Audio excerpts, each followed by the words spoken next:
Nicolaus Copernicus was born in Torun, Poland, into the family of a wealthy merchant. After his father's early death, his upbringing was taken over by his uncle, a canon of the Wormian chapter. The future scholar received an excellent education at the University of Krakow and later in Italy, where he studied medicine, law, and astronomy. Copernicus entered history as the creator of the heliocentric model, which revolutionized humanity's view of the universe. His work on the revolutions of the heavenly spheres challenged Ptolemy's geocentric system and laid the foundation of the scientific revolution. Beyond astronomy, he contributed to mathematics, cartography, translation, and medicine, serving the people of Warmia. His discoveries provoked heated debates, yet they changed the course of history. And yet it moves. Though these words may not be his, they perfectly reflect his spirit.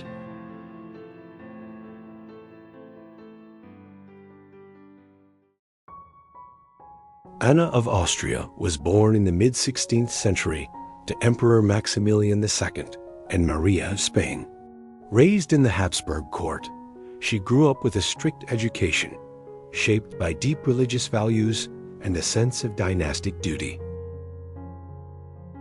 As the wife of Philip II of Spain, Anna of Austria became Queen of Sicily and an essential figure in dynastic politics. Her marriage strengthened the Habsburg-Spanish alliance, while her piety and modesty earned her deep respect at court. Though overshadowed by her stern husband, contemporaries admired her gentle nature and loyalty. Her early death was seen as a blow not only to her family, but to the very ideal of unity. It was said that with her, the dynasty lost its heart.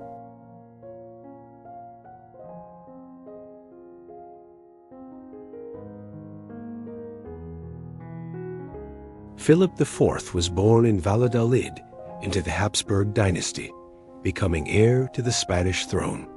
His upbringing was tied to the traditions of the Catholic court, strict discipline, and preparation to rule a vast empire. Philip IV ruled Spain for more than 40 years, balancing royal magnificence with profound crisis. His court became a beacon of art. He supported Velázquez and Lope de Vega, turning Madrid into a cultural capital of Europe. Yet endless wars drained the treasury, and defeats in Catalonia and Portugal left the empire fractured. The king felt crushed by responsibility, calling power a burden one cannot escape. His legacy remains deeply paradoxical, the splendor of a monarch and the sorrow of a man who realized that even kings are prisoners of history.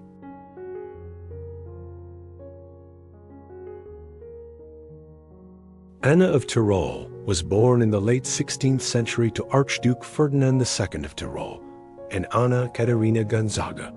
From an early age, she was raised at court, receiving a strict Catholic education.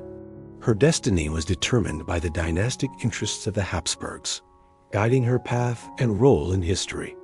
As the wife of Emperor Matthias, Anna of Tyrol became known as an active and devout empress, deeply committed to the Catholic faith.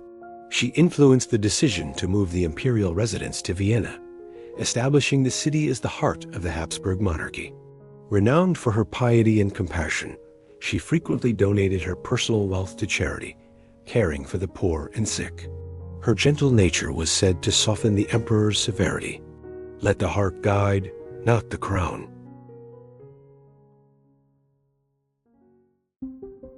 Louis XIII was born in Fontainebleau, the son of King Henry IV and Marie de Medici.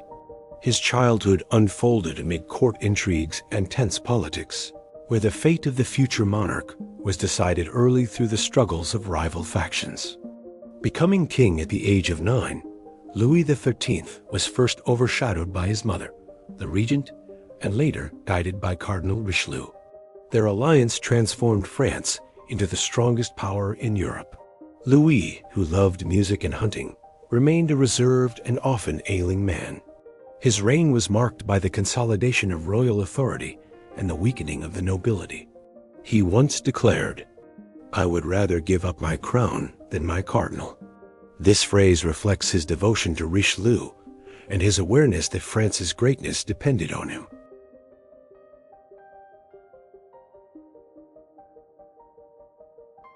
Catherine Månsdotter was born in Finland in the mid-16th century to a humble peasant family.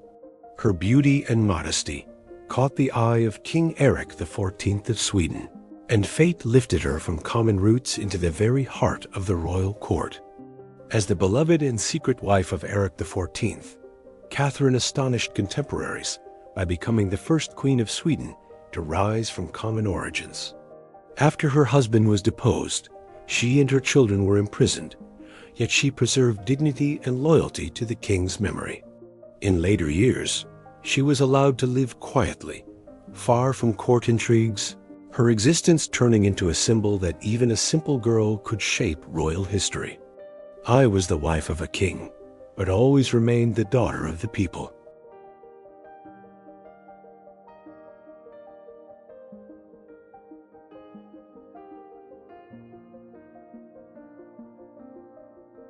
August II the Strong was born in Dresden, in the Saxon house of Wettin. As the second son of Elector John George III, he was not expected to inherit the throne, but after his elder brother's death, he suddenly became heir. In youth, he revealed a love for warfare and an extraordinary physical strength that impressed contemporaries. August II entered history as Elector of Saxony and King of Poland.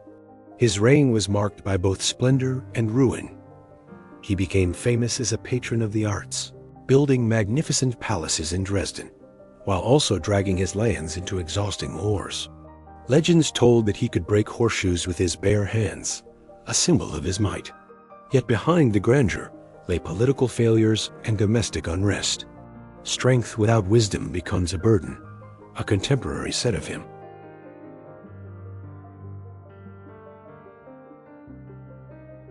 Infanta Maria of Portugal was born in the early 16th century, daughter of King Manuel I of Portugal and his third wife, Infanta Eleanor of Austria. Raised at the Lisbon court, she was surrounded by art and politics, immersed in the brilliance and grandeur of her dynasty. Maria was considered one of the richest princesses of her time. She was called the Pearl of the Iberian Peninsula, and her inheritance made her a desirable bride at many courts. Although her marriage to Emperor Charles V never happened, she retained influence in political affairs. Maria supported humanists and the arts, and was deeply involved in charity. Her destiny was often compared to that of an unfulfilled empress. She shone like a crown she never wore.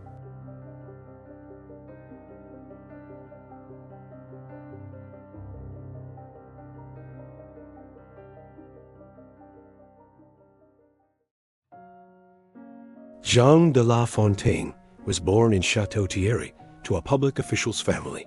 His childhood unfolded in a provincial atmosphere of comfort, and his youth was spent studying law and theology. But an official career never appealed to him. He was far more captivated by literature, witty conversations, and the works of ancient writers. La Fontaine is remembered as France's greatest fabulist, a master of allegory and sharp satire. His fables became a mirror of human weaknesses, exposing folly, greed, and vanity with graceful simplicity. Contemporaries sometimes mocked him as a lazy dreamer, yet this very ease allowed him to grasp the essence of life and transform it into timeless lessons. He was welcomed into the academy, but remained above all a poet of the soul. In his fables, he declared, "Man is the mirror of nature." George Sand, born Amandine Aurélie Lucille Duping, first saw the world in Paris. Her childhood unfolded in Nohant-Vic, where she grew up in a provincial yet cultured setting. Broadly educated, she showed a youthful drive for independence, constantly defying the traditional expectations placed upon women. George Sand left a deep mark on literature, creating novels filled with passion, social ideas, and the pursuit of freedom. She boldly defended women's equality, challenged conventions, wore men's clothes, and smoked cigars. Her affairs with Musset and Chopin became legendary. The heart does not err. It is the mind that fails. Her books inspired revolutionaries and romantics, and her image became a symbol of independence and inner strength. Even centuries later, she still captivates readers, as if a contemporary voice revealing the hidden sides of the soul.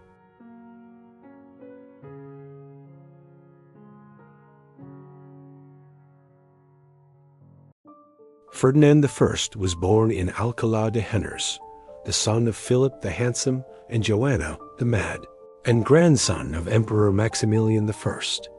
From his youth, he was surrounded by culture and politics, absorbing Habsburg traditions. As the brother of Charles V, he was entrusted with a crucial role in the dynasty's rule. Ferdinand I became King of Hungary and Bohemia, and later Emperor of the Holy Roman Empire. He sought to preserve Europe's unity in the face of the Turkish threat and religious strife. Unlike his brother Charles, he showed tolerance and a gift for compromise. His personal modesty was paired with strong will. Better small with peace than great with war. His reign marked the shift toward a more pragmatic imperial policy.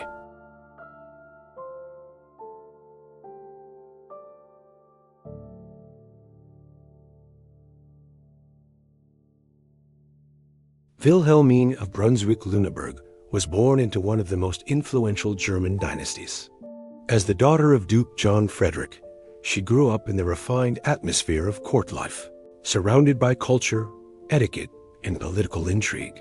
Her childhood was marked by careful education, which prepared her for the role of a princess destined to strengthen alliances and embody the dignity of her noble house. Wilhelmine married Elector Charles William of Baden-Durlach, becoming an electress. She gained renown for her patronage of the arts and her devout piety, aiming to strengthen ties between dynasties. Her life unfolded in an age when marriages served politics, and women's fates were bound to the interests of states. Contemporaries admired her gentleness and dignity.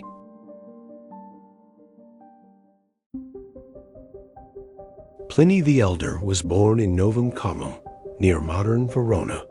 Coming from an equestrian family, he received a fine education in Rome. From early youth, he showed a keen interest in natural sciences, literature, and military service, combining his duties with research and writing. Pliny became the author of Natural History, an encyclopedia in 37 volumes, spanning knowledge from astronomy to mineralogy.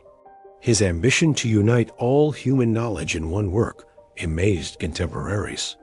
He often said, "Nothing is too small to be the subject of science."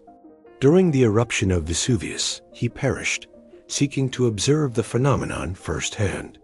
His courage and devotion to truth made him a symbol of fearless inquiry, whose words and insights continued to inspire thinkers for centuries.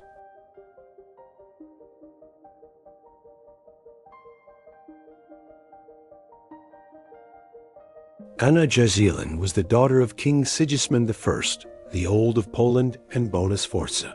She was born in Krakow and raised in the Renaissance court. Despite her noble origins, her youth was spent waiting for a marriage that was long delayed due to political circumstances. Anna Jagiellon became Queen of Poland and wife of Stephen Bathory, with whom she shared the throne. During her reign, tensions between the nobility and the crown grew, but she played a key role in maintaining balance and preserving the Jagiellon dynasty's legacy. Her life was often described as tragic long years of solitude, and a late marriage left their mark. Yet she is remembered for her resilience and wisdom. Greatness is not born in victories, but in the ability to endure trials.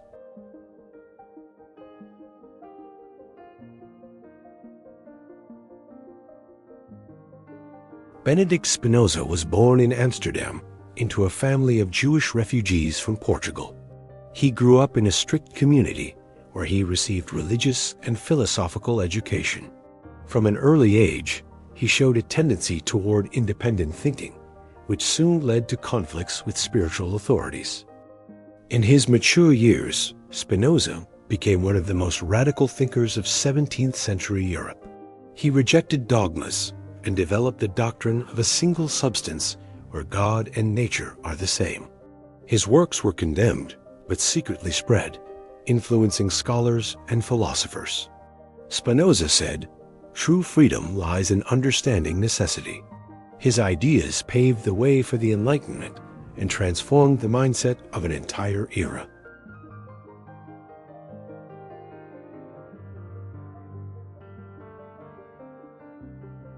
Vasilisa Melentyeva is a mysterious figure of Russian history, often called the sixth wife of Ivan IV the Terrible. Very little is known about her origins. Chronicles remain silent, and her name appears only in later sources. Russian tradition describes Vasilisa as a woman of striking beauty, but her fate turned tragic. Legend says Ivan IV married her soon after the death of his fifth wife, Anna Koltovskaya. Yet he soon suspected Vasilisa of infidelity. Chronicles tell that her secret affair was exposed, and even ordered her to be forced into a convent. Surrounded by myths, she vanished from the stage of history. Vasilisa became a symbol of women's destiny under a despotic ruler, where love turned into suspicion and tenderness into punishment. The Tsar's favor is fleeting, but his wrath eternal. Leonhard Euler was born in Basel into the family of a Protestant pastor. His father wished him to follow a clerical path, but his early gift for mathematics changed his fate. At 14, he entered university, where under Johann Bernoulli's mentorship, he developed as a scholar. Leonhard Euler became one of the greatest minds of the 18th century, making immense contributions to mathematics, mechanics, astronomy, and physics. He produced groundbreaking works in number theory, topology, and analysis, and his writings remain a cornerstone of science. Despite losing almost all his sight, Euler continued to write with astonishing productivity, dictating several pages daily. His persistence and clarity amazed contemporaries. He once remarked, "Mathematics does not require eyes, only the mind." This made him a symbol of intellectual strength and scientific genius. Lucas Cranach the Elder was born in the town of Cranach in Upper Franconia. His childhood unfolded in his father's workshop, where he studied drawing and painting from an early age. Even as a youth, he demonstrated rare mastery, which quickly brought him into the circles of wealthy patrons. Cranach the Elder became one of the most influential painters of the German Renaissance. He served as court painter to the Saxon electors, producing religious works, portraits, and allegories. A special part of his legacy are engravings and paintings that supported the Reformation and Martin Luther. Contemporaries admired his unique ability to blend the elegance of the Italian Renaissance with northern austerity. His workshop turned into a true artistic factory, where pupils and sons worked to meet the immense demand for his art. Art must be the mirror of its time, he reminded his students, and in this lay his strength.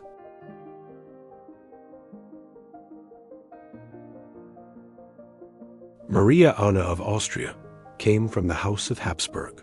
She was the daughter of Emperor Ferdinand II and Maria Anna of Bavaria. From early youth, she was educated at court, where an atmosphere of discipline and devotion strongly influenced her character and outlook.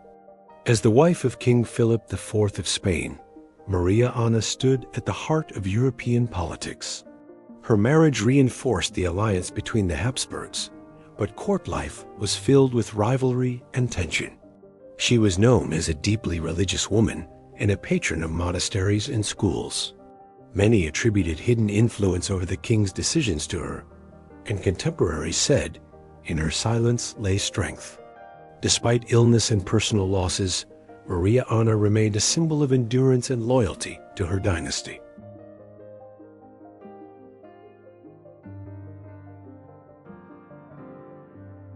Georges Louis Leclerc, Comte de Buffon, was born in Montbard, Burgundy. Raised in a wealthy family, he showed early interest in mathematics and natural sciences.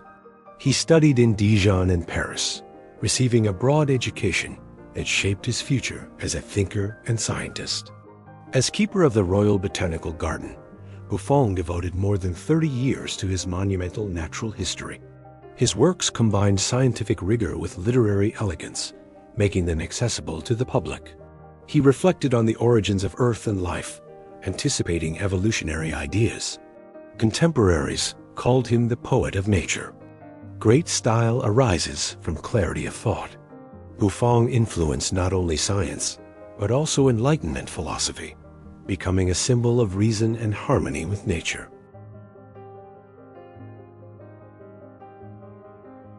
Elisabeth Christine Ulrich of Brunswick-Wolfenbüttel came from a distinguished German dynasty. The daughter of Duke Charles I, she was raised at court from an early age, surrounded by brilliance, learning, and rigid traditions.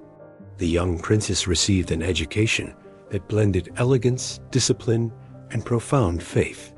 In her youth, she married the Prussian crown prince, a union meant to strengthen dynastic ties, but the marriage proved unhappy. Elisabeth Christine suffered from her husband's indifference and the rigid court protocol. Her sharp mind and independent spirit often clashed with expectations. Later confined to isolation, she preserved her dignity. A woman's true strength lies in not losing herself amid the games of the court.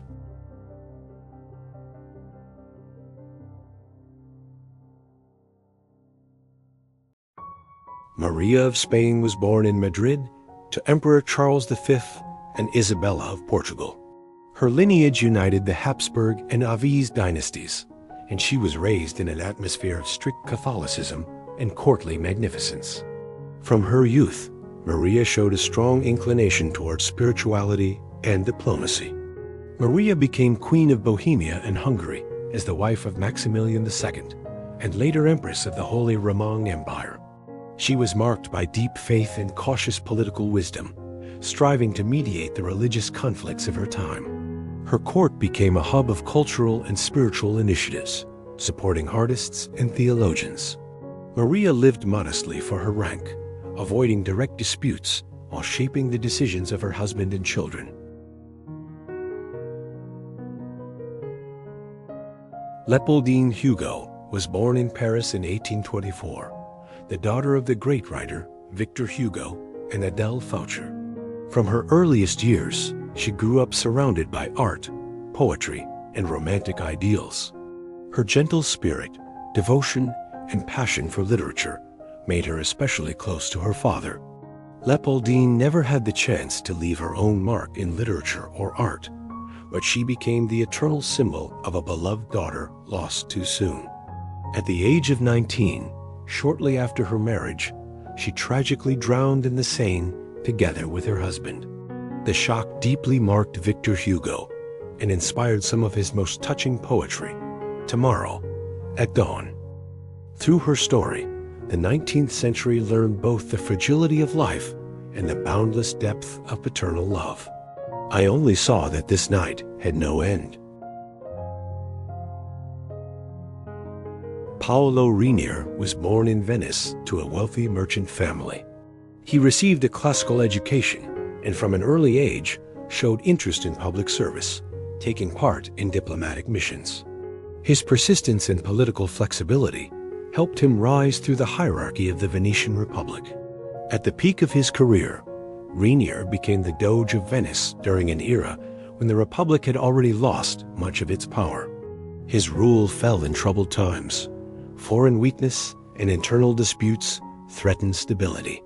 Contemporaries described him as an intelligent yet stubborn statesman.